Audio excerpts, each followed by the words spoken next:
what you used to learn in applied fluid also. So this is actually a more straightforward question. So let's look at this. So this, okay, one thing is very bad here. This question doesn't say one nozzle. This is a converging diverging nozzle question. Okay, I need to change this next time. Okay, so this is a converging diverging nozzle question. So let's say most likely we have enough space here, so I just write. No, I don't think so. Let me carry this down.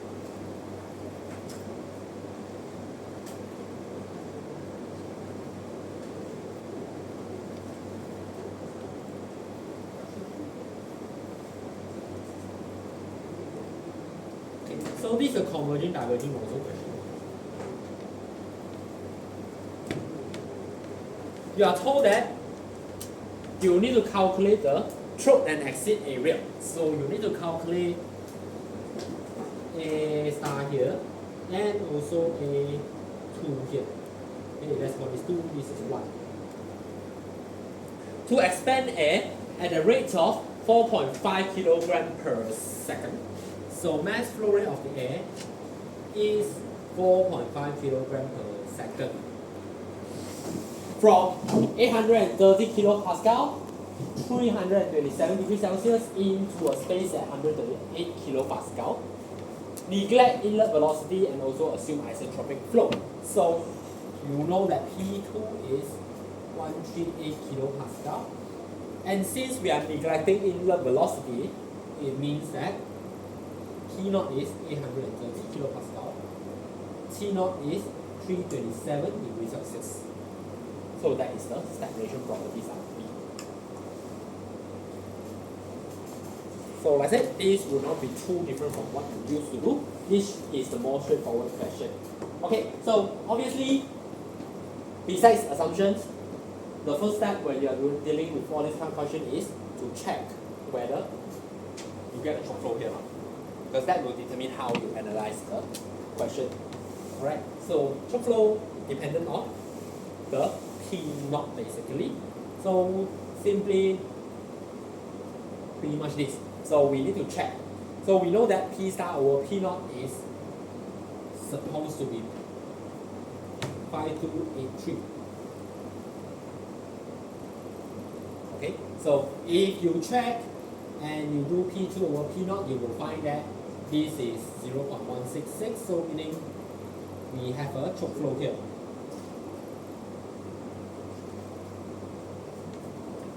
Okay, so basically just need to compare whether this pressure here is lower than this pressure. That's all there. Okay, so once you know this is a choke flow, it also means that this is maximum mass flow rate. And the Mach number at the throat is Mach number equals to 1.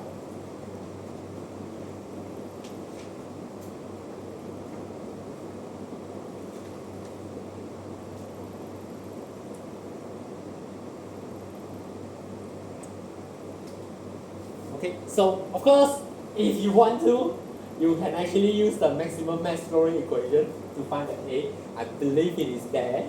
Let me see.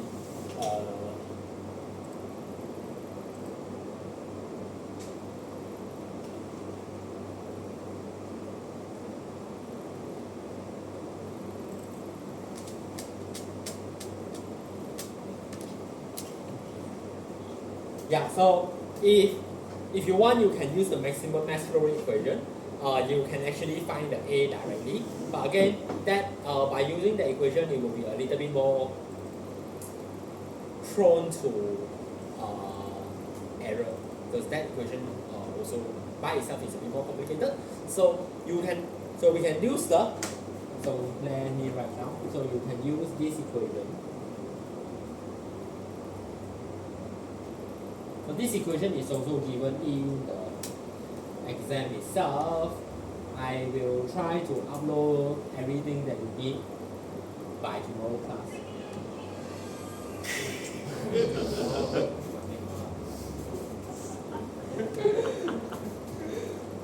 Okay, so the equation looks something like this. I think the square root should cover it as well. So the square root should cover this. Alright, but again, this equation is more prone to errors because as you can see based on the equation here, let me double check the equation.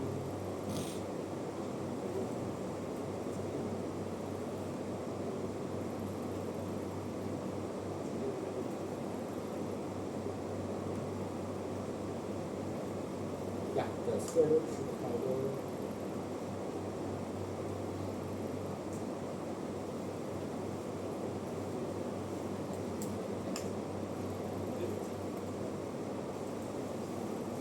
Okay, so another way, again, the easier way that you can approach this is by using mass flow rate equals to rho AB.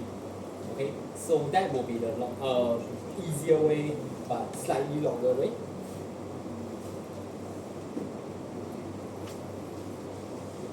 So or you can just use mass flow rate maximum equals to rho A, let's call it C lah. C is your velocity, or sorry, speed of sound.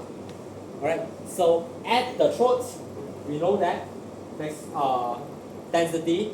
So this is the critical density. Then you get the critical area term here as well. So to find critical density, then you need to find critical pressure first. So this one again, you can just use 0.5283, you can get T star. Then T star over T naught, this one is 0.8 something. I forgot the exact value, but it's 0.8333 I think. But anyway, so from here you can get T star. So this value you can actually get from the table. So at one number equals 1. Then ultimately you can just calculate T star R T star. So this will give you rho star.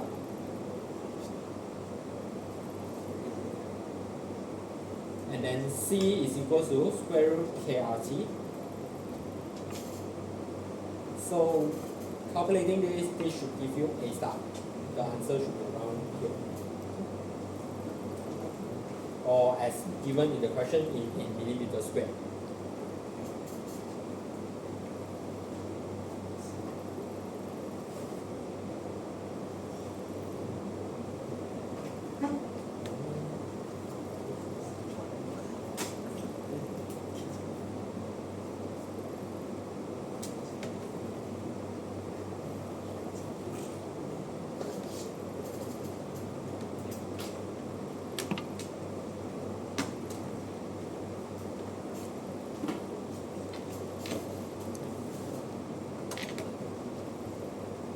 Okay, so now the tough part here, this one shouldn't be any issue. As long as it's choke flow, everything is very easy. So we know Mach number is 1 at the throat, then you can just solve everything based on that. Now, the issue here will probably be A2. So how would you look for A2 in this case? So at state 2, all you know is the pressure, which is P2, right? Now, we want A2, so similarly, we know that, so we can actually reuse the equation because we know mass flow rate is the same throughout because we assume steady flow, right? So you can still reuse mass flow rate. So meaning M2 is also equal to max M max,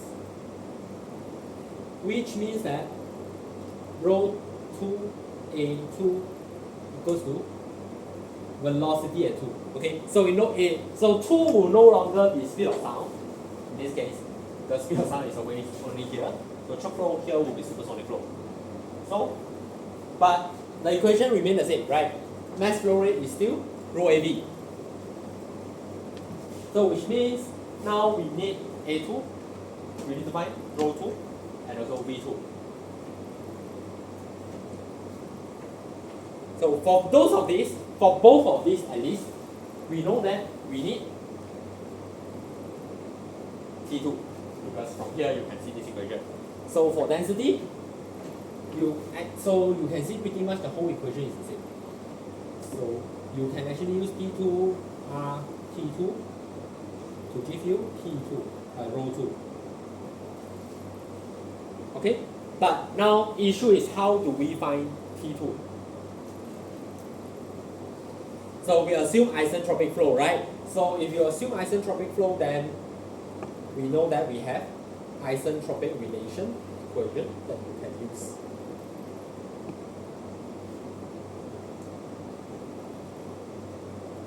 So from here you can get T2.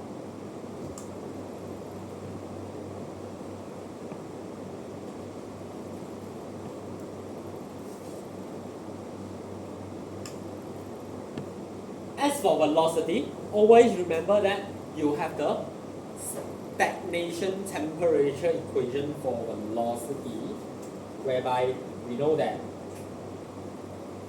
T naught is equal to T plus V squared over 2 Cp.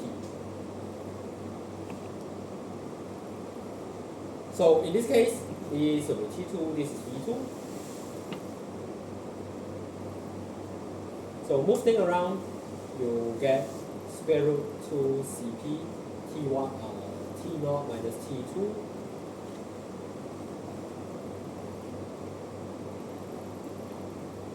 Of course, okay, this one is minus, so it doesn't really matter. But since the temperature that you found most likely would all be in terms of Kelvin, so just solve it in terms of Kelvin. So here you should get V2 at about 695.4 meter per second, and thus you can find MA2, which is about this value.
Okay, so now we move on to question 7.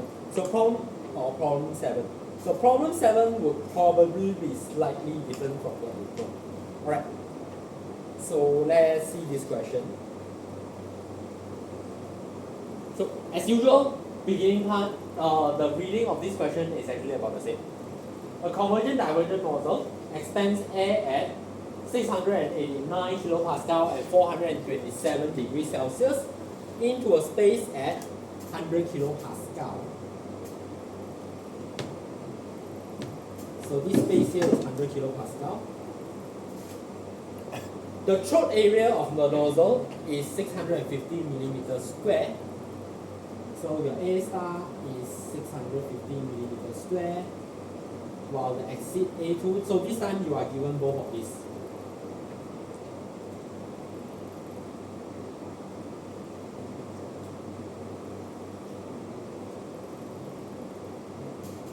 Or maybe we call it exit this one. Because this case, we will have slightly different thing here.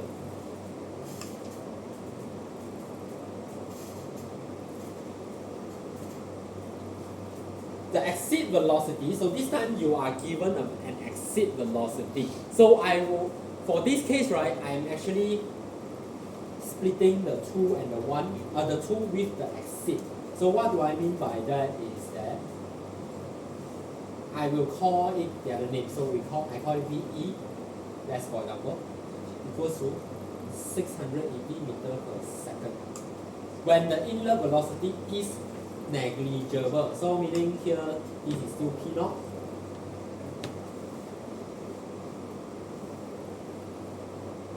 And this is still T naught. And so now assuming the friction is negligible, one, you need to find the mass flow rate. So mass flow rate should be quite straightforward. But the question actually added another thing here, stating whether the nozzle is under expanding or over expanding. I'm not sure if any of you did talk about this in your essay, because I haven't checked your assignment yet. But last time some students would already know about this because they did it in their assignment, right? And then after that you need to calculate nozzle efficiency and coefficient of velocity. Now, even if you are not sure, the second part of the question should give you one hint about this on one thing. This is not an isentropic flow because you are asked to look for nozzle efficiency. So you are given a velocity here, meaning this is the actual velocity. The one that you are given is always the actual one. Always remember this one. This, okay? So the value that you are given is always the actual value. So this velocity and exit is the actual velocity and not the isentropic velocity. Alright? Meaning not the ideal velocity that you want to get. Alright, so here I want to explain first what is this under expanding or over expanding. You actually also have kind of seen me when I was explaining nozzle, but we didn't really explicitly use this name. Alright, so I will show it over here visually by pen draw. Not sure whether it works or not. So let's put it 3 cases here first. So maybe I do under expand. I call this under expand. So B, let's say ideal expansion. Okay. Sorry, this one should be just expansion. And C, we call it an over expansion. Okay, so now this expansion we are referring to the air itself. So what I'm trying to say here is this. So let's say I draw the exit of the converging diverging nozzle.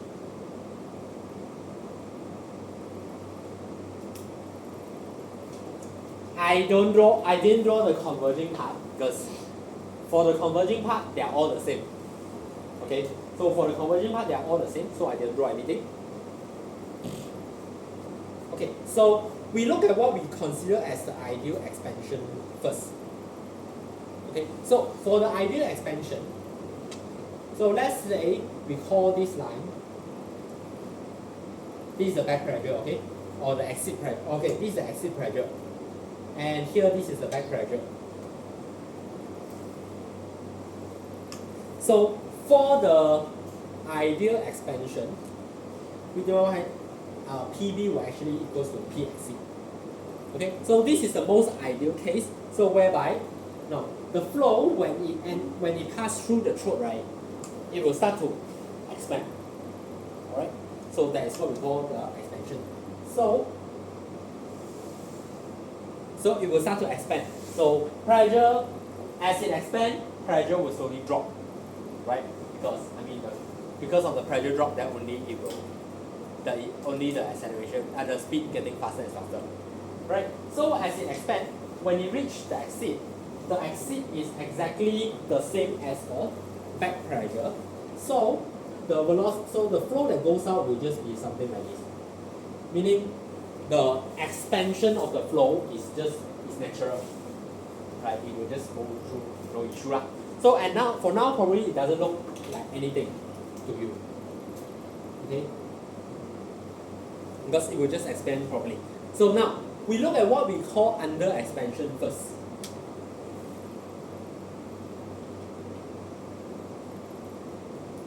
So in under expansion, your back pressure is higher than your exit pressure. Okay, so what happened here is just this. So same thing as the flow comes in.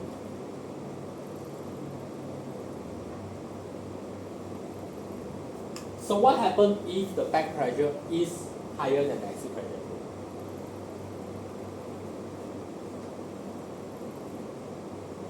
Anyway, is back pressure as higher than exit pressure? Sorry, terbalik. For under expansion, is exit pressure higher than back pressure?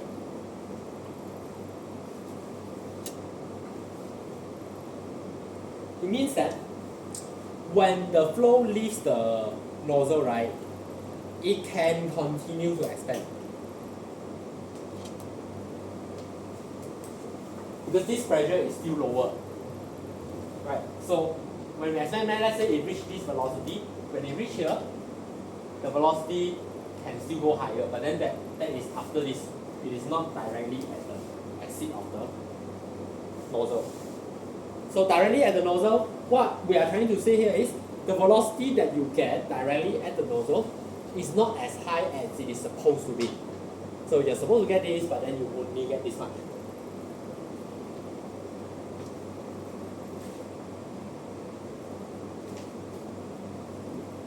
So actually both cases, some similar thing will happen now. So over expansion, then of course is the other way around. Back pressure is higher than the exit pressure. So again, same thing. Now, then what happens if back pressure is higher than exit pressure? So if the pressure drop until this level, so it expands until here. Suddenly the exit has a higher pressure, right? So then the flow go back in like this.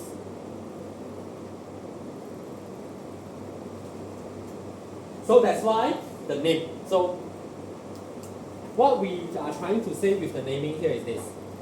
So under expansion, meaning this thing didn't expand enough, so the nozzle could have gone longer, so that it can continue to expand. Over expansion, it expands over. So when it leaves, suddenly this pressure is higher. This is what you get with, I think, oblique shock. That's why you get a shock, because the pressure here is lower. So suddenly it drops down. So that's why we call this over expansion, because you're over already. So in this case, nozzle should be shorter. Now, of course, you know that ideally this is what we want now. But let's say if you are designing a nozzle for rocket, there's no way you can get this. Because again, as it flies, the pressure will change also. So, which case do you think is the one that you should get? It's better for you to design this or this.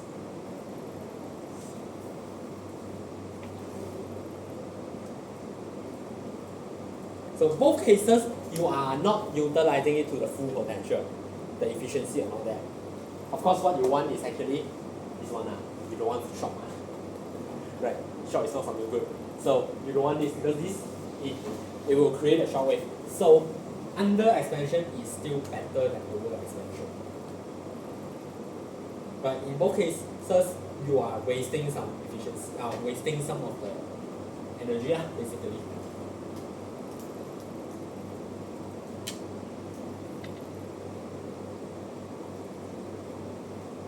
Just that the way that you waste energy is different.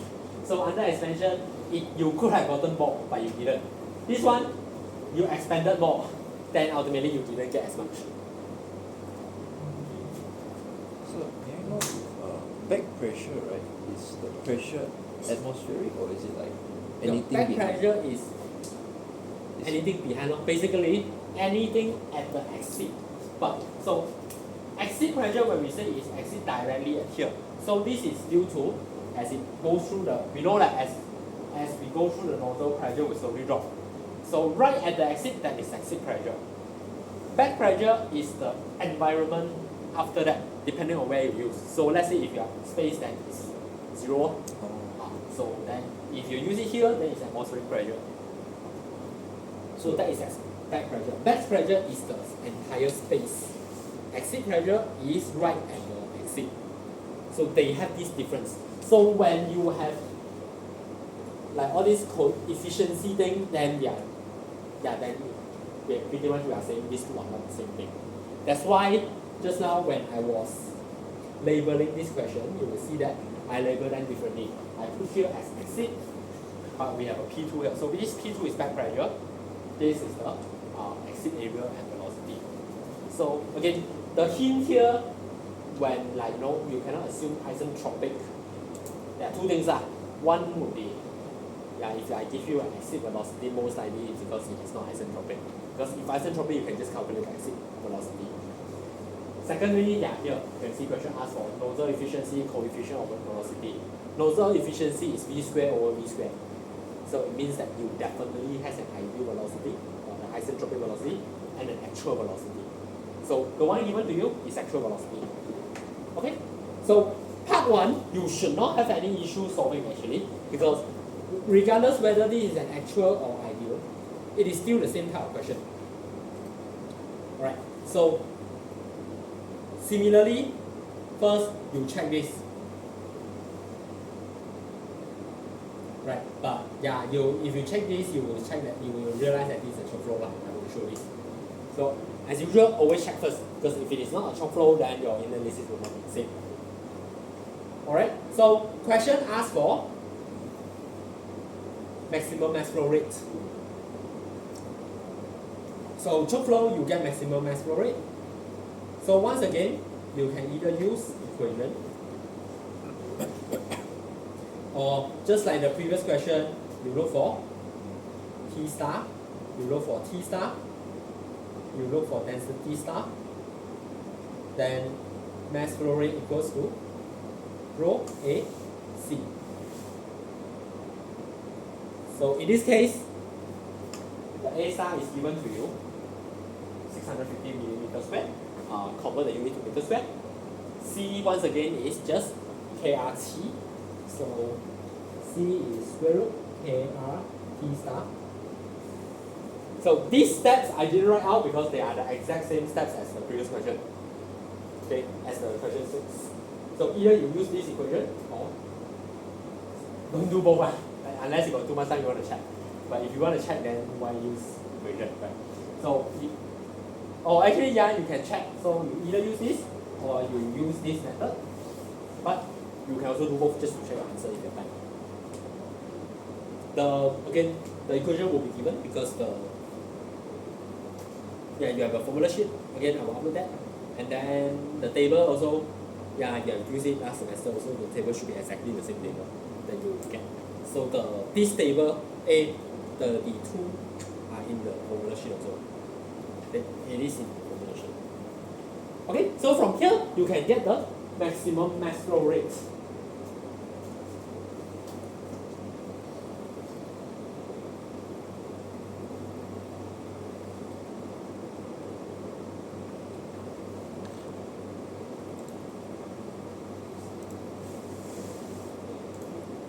Okay, so now we solve mass flow rate.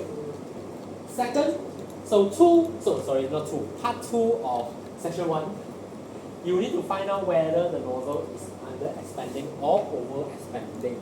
So one way that you can find out about this is by using exactly the same thing that I told you just now, by looking for the exit pressure. So you can actually find the exit pressure. But how? Because we don't really know anything about exit, right? Besides the area and also velocity. So what you can do here is actually this. We find the temperature at the exit first. Okay, so we know that V at the exit is 680 meter per second. And we reuse the equation just now. The one that I derived just now. So T0 minus T exit. So from here you can get the T exit value.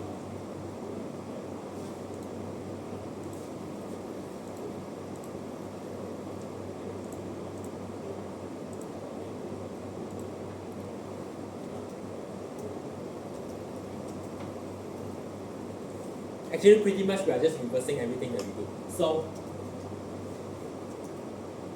and then we can use, again, max flow rate equals to rho, sorry, this time this is rho at the exit, area at the exit, velocity at the exit. So, from here, you can obtain density at the exit. So, area is given, velocity is also given. Then you can find P exit by using rho RT.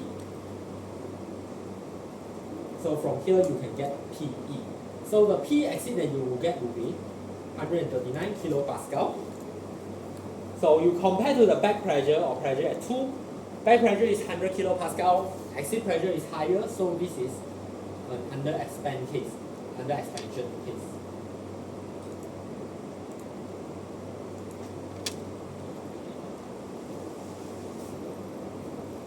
Because this is higher than P2.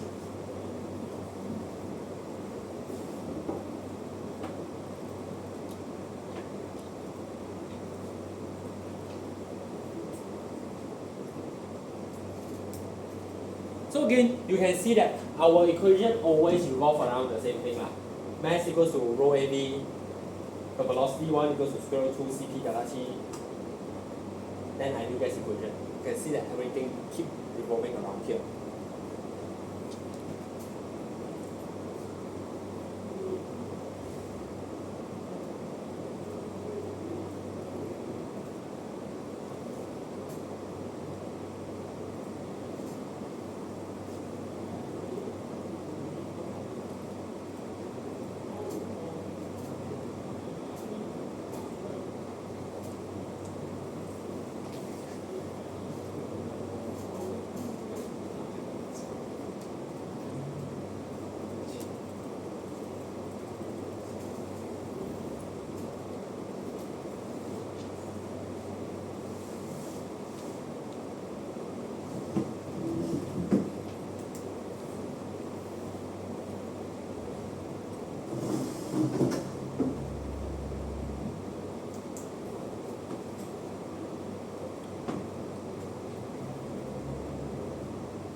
Okay, so we go to the part 2 straight away. Okay, so part 2 asks for nozzle efficiency.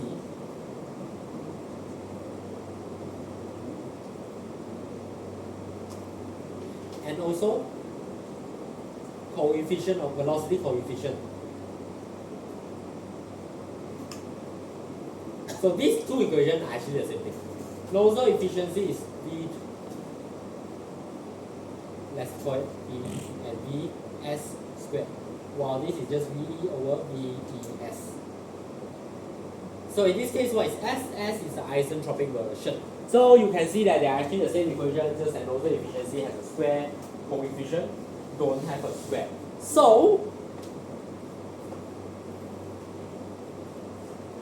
very straightforward here. What you are supposed to look for, very obviously, is the isentropic velocity at the exit. Then how do you approach this? So obviously, this is the one that you are looking for. So now you can assume isentropic case.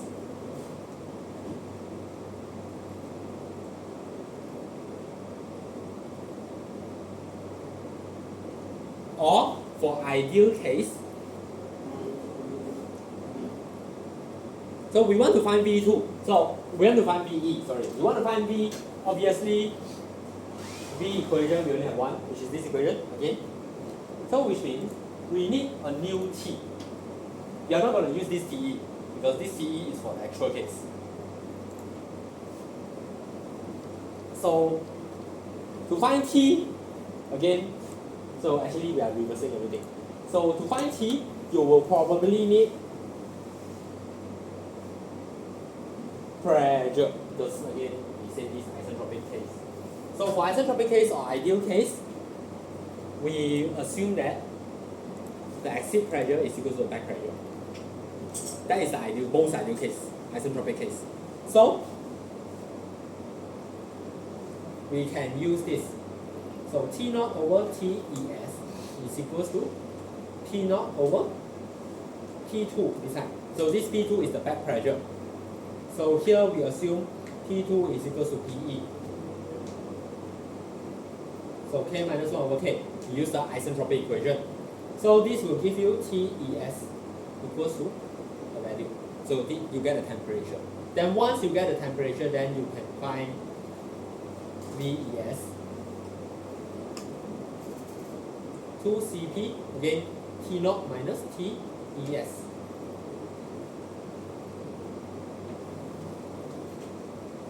So when you assume isentropic, then everything very easy. Because you can use the isentropic equation. You assume the exit pressure is just the same as the back pressure.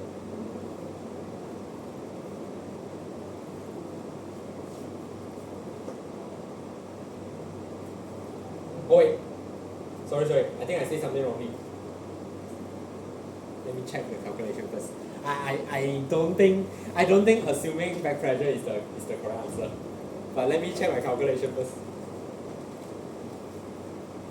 If that's correct, then erase everything that I said just now. Wait, sometimes I get a bit confused here. Let me check. What's the P naught? P naught is 689.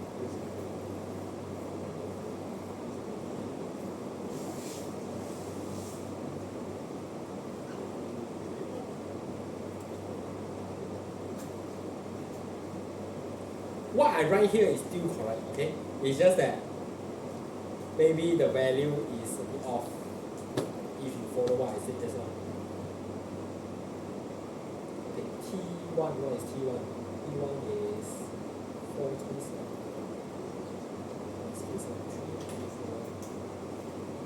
Okay, sorry. I speak too fast, so need to change a bit.